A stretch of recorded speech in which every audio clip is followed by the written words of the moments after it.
두 번째 키워드는 장관의 자격 물음표 이렇게 잡아봤어요. 뭐 앞서 영상 보셨지만 뭐 여야 신경전이 치열한데 김행 후보자 얘기부터 좀 해볼게요. 김행 후보자가 그 온라인 뉴스 사이트 위키트리 창업해서 운영해왔잖아요. 그런데 이 위키트리에서 나온 선정적이고 자극적인 뉴스들, 뭐 제목들 이런 것들에 대한 내용들이 도마에 올랐습니다. 이 장면도 잠깐만 보고 오겠습니다.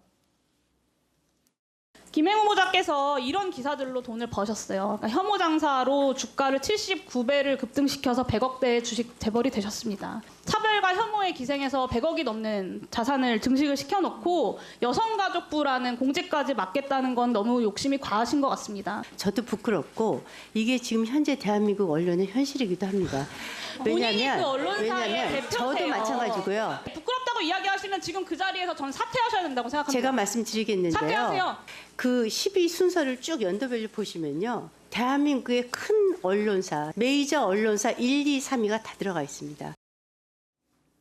네, 일단 부끄럽다. 뭐 그렇지만 현재 대한민국 언론의 현실이기도 하다. 자, 여가부 장관 후보자의 대답으로는 어떻게 평가를 하십니까? 이거는 먼저 드릴까요? 예, 저는 김행 후보자의 저 발언은 네. 사실 여성가족부 장관에는 저는 뭐 부적격인 것을 스스로 좀 드러냈다. 저는 이렇게 봅니다. 지금 뭐 여성의 그런 여러 가지 그 선정적인 표현들 이제 이런 것들을 문제 삼은 것인데요. 김행 후보자도 이제 와서 보니 좀 민망하다, 좀 부끄럽다 이런 얘기를 하고 있는데 그 정도의 수위이기도 하거니와 답변하는 태도가 메이저 언론들도 저렇게 하고 있으니 우리도 된다. 좀 이런 식이거든요. 그다 반문할 수밖에 없는 게 그 대형 언론사들이 그렇게 기사를 쓴다고 해서 그 잘못된 거 아니겠습니까? 그분들이 지금 공직 후보자에 오신 게 아니잖아요. 그래서 본인의 잘못을 정당화하는 논거로 갖다 쓰기에는 이건 매우 좀 궁색하다. 그래서 특히 저는 여성가족부의 장관으로서 지금 자질을 검증하고 있기 때문에 저는 그 면에서는 매우 좀 부적합한 인사라는 것을 좀 스스로 드러냈다. 저는 이렇게 봅니다. 선정적인 이제 기사들에 대해서 부끄럽다고 말을 하긴 했는데.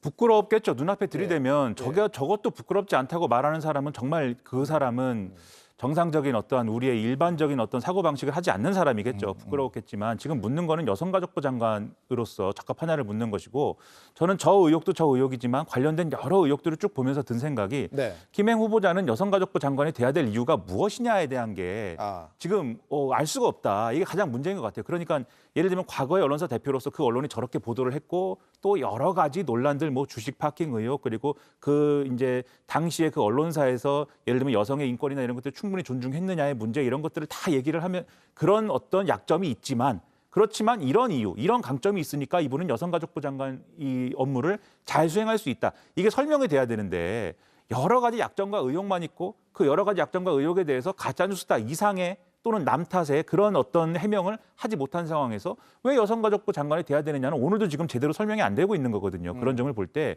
애초에 그런 이분을 왜 후보자로 지명을 했는지에 대해서 이 정권에서 상당한 책임감을 느껴야 되는 것이 아니냐 이런 생각이 좀 들었습니다.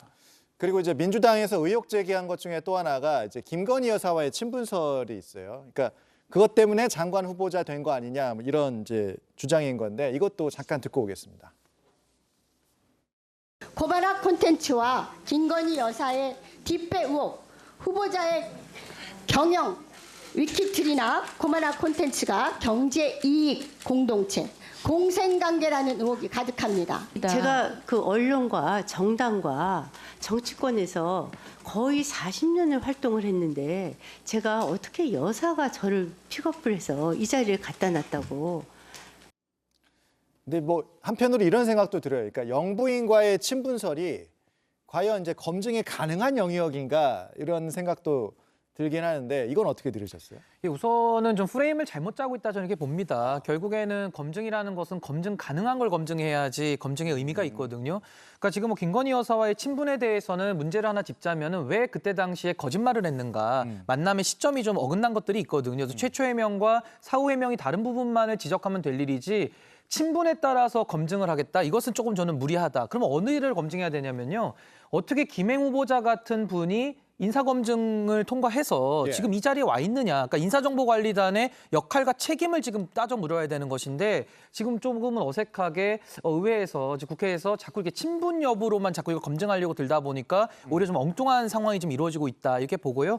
결국에는 김행 후보자처럼 지금 뭐 횡령 의혹이라든지 공직자윤리법 위반 이런 여러 가지 혐의들을 받고 있는 사람이 어떻게 장관 후보자가 될 수 있는지 전 이 부분에 대한 시스템의 취약점을 보다 더 검증하는 데 사용해야 된다. 저는 이렇게 봅니다. 주식 파킹 논란 아까 얘기하셨는데, 그러니까 주식 파킹에 대해서, 그러니까 이제 그 주식 백지 신탁을 해야 되는데 잠깐 이제 맡겨놨다가 다시 가져온 거 아니냐 이 논란인데, 이게 이제 김행 후보자는 위법 사항이 없었다 오늘도 이렇게 주장을 했는데, 이거는 청문회 과정에서 이제 해명이 될까요? 오늘 아직 시간이 좀 남았으니까. 오늘 한 해명의 내용이나 이런 걸 보면은 설명의 내용을 보면은 전혀 이게 해명이 되고 있지 않다라고 생각이 들고요. 오히려 김행 후보자는 이 문제를 지적하는 맥락이나 본질적인 이해를 못하고 있거나 아니면 일부러 외면하고 있다 이런 생각이 듭니다. 지금 이제 김행 후보자의 해명 내용은 그 당시에 이제 회사가 매우 어려워서 남에게 이제 이 주식을 매각할 수가 없는 상황이었고 또 백지 신탁을 하면은 그 상황에서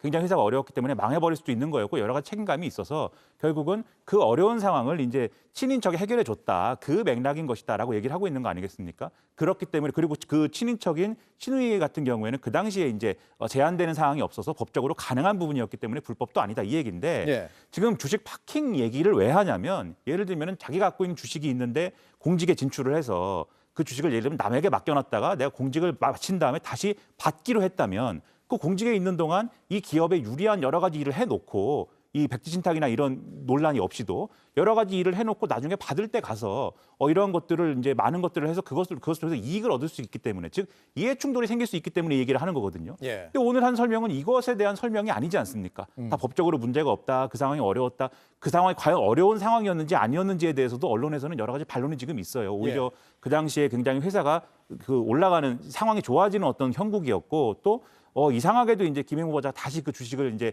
신우이로부터 이제 다시 살 때 이상하게 그때는 또 예를 들면은 이 비상장 주식의 가격 가치가 낮아졌다 뭐 이런 것들의 의혹이 제기되고 있는 것이기 때문에 이런 거에 대한 설명도 제대로 해야 되는데 이런 거에 대한 설명도 하지 못하고 있는 거예요. 그러니까 오늘 이 설명을 제대로 하는 것은 상당히 어려운 상황이고 제대로 되지 않았다고 봅니다. 유인촌 후보자 장면도 잠깐만 볼게요. 역시 뭐 앞서 영상에도 나왔지만 블랙리스트 여부가 쟁점이 되고 있는 상황인데 이것도 잠깐만 보겠습니다.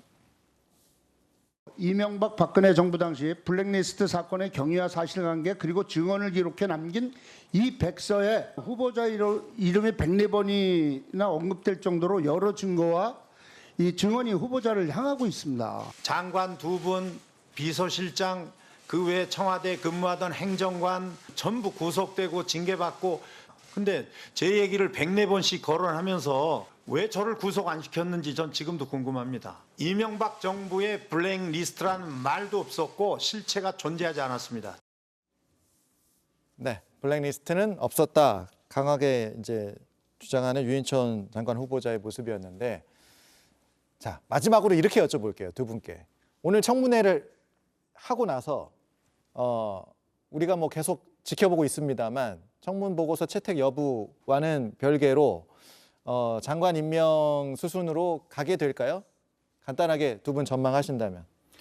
뭐 지금까지 이 정권에서 이제 해왔던 일들을 보면 당연히 이제 강행하겠죠. 네. 근데 저는 그것이 황당합니다. 청문회에서 제대로 해명도 안 됐고 방금 유인촌 후보자의 설명이나 이런 것들도 사실상 나는 몰랐다인 것이지 블랙리스트가 있었고 그것에 대해서 피해를 입은 분들이 법정에서 다 증명이 된 거잖아요. 그리고 아까 막말 뭐 이런 것도 나오는데 자음 모음 나눠가지고 한 5개 정도 될 건데 그중에 한 4개는 한 것 같거든요. 그 영상 보면은. 근데 그것도 왜곡이고 가짜뉴스다라고 하면서 다 넘어가려고 하는 거 아닙니까? 그런 상황에서 임명 강행하는 것은 제가 볼 때는 정권이 잘못하는 거다라고 봅니다.